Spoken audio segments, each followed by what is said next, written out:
As for my initial interest in women in wartime politics, I was also struck by women's frequent statements that they knew they should not discuss politics, that the public realm was, quote, outside their sphere. They said politics was, quote, not our province. One Virginia Loyalist woman, for example, wrote after what I thought was a really quite astute political analysis, quote, don't think I am engaging in politics. What were you doing, lady? She said, it's a subject for which I have not either talent or inclination to enter upon. Or there was a Philadelphia woman who asked, quote, how shall I impose a silence upon myself when the subject of politics is so very interesting, so much engrossing conversation? So she prayed to God for prudence, divine prudence that could bridle her tongue.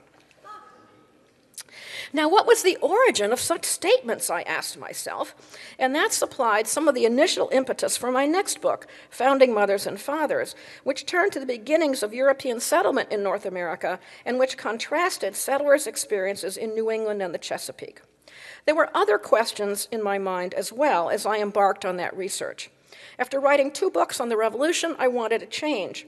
I had enjoyed studying political theory in college, and I turned to the 17th century colonies, which I had never written about before. I never even did a seminar paper on the 17th century when I was a graduate student.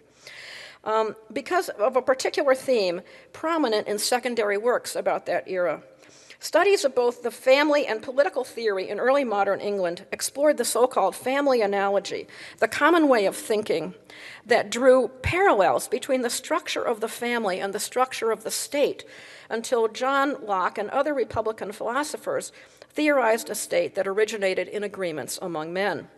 If the source of authority and government was the 5th commandment, which is what people said at the time, honor thy father and mother, what did that mean for mothers in both the familial and political realms, I asked for myself. What did it mean if politics is based on the 5th commandment and that includes mothers? What does that mean for women and actual mothers in the family?